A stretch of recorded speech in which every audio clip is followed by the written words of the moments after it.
Audience members, please, no clapping, no talking. There's a nice police officer over here. I will have him escort you out. A housing project that some consider controversial is moving forward in St. Johns County. The Osceola Lakes project includes 640 single-family duplex and townhouse units. Last week, the county's Planning and Zoning Board reviewed a rezoning application. Resident Jim Wilcox voicing his opposition during public comment. She listed 2 applicants. The application says there's 3. The third one, she did not list somebody who's scared to have their name in public.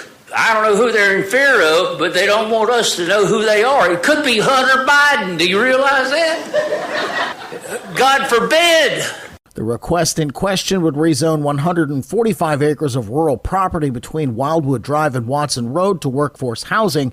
Resident and county commission candidate Michael McDonald says more of the units should be affordable. If you want to say workforce housing and use it on every platform you have, make it more than 30% and give it more than 5 years, because that's not workforce housing. That is you looking to get into our community by any means necessary. Another county commission candidate, Clay Murphy, says the project could change the feel of the rural community. I would love to see something that is a little more compatible to the neighborhood. I would love to see 1 house per acre or 2 houses per acre instead of 6 or 7. Board member Richard Hilsenbeck had his own questions about the environmental impact. I'm concerned about when that is cleaned out, how much sediment, nutrients are going to move at a higher, faster volume right up into Moultrie Creek, and then from Moultrie Creek right out into the Matanzas River.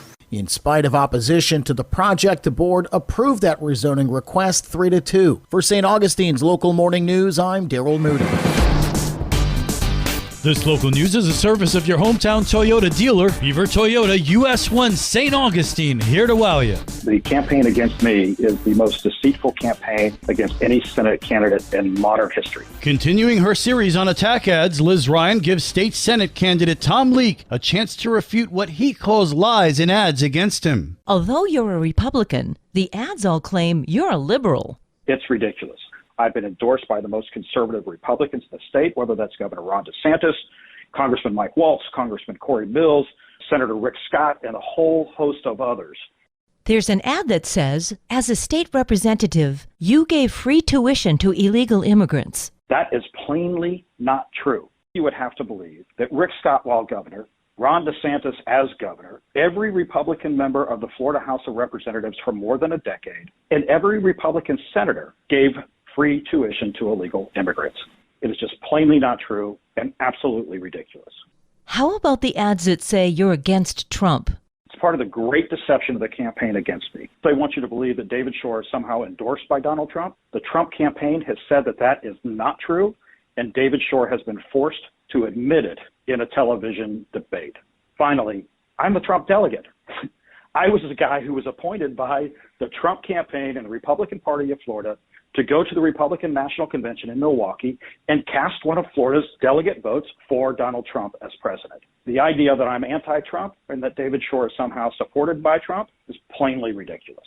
And who is paying for these ads? A lot of liberal personal injury lawyers and Democrats trying to manipulate a Republican primary. And if you go and dig behind the dark money political committees, that's exactly what you'll see. The same people who fund Joe Biden, who fund Kamala Harris, who have funded the Lincoln Project. The race for the District 7 Senate seat has become the most expensive state race in Florida's history. For St. Augustine's Local Morning News, I'm Liz Ryan.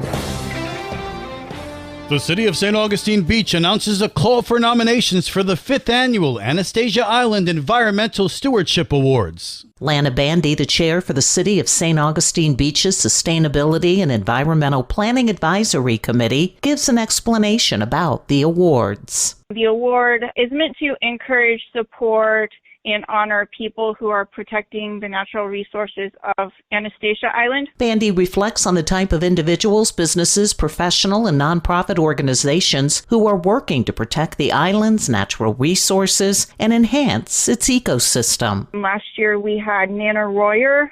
She works with a nonprofit to help start the community garden. We have Panache Salon and Spa. They do recycling programs with all of their products. They make fashion out of plastics and other things like that. So those are some of the winners. Just type in Anastasia Island Stewardship Nomination Form. Nominations must be received by close of business August 30th. For St. Augustine's Local Morning News, I'm Karen Johnson. And now you're up to date with St. Augustine's Local Morning News. I'm Rich Carroll.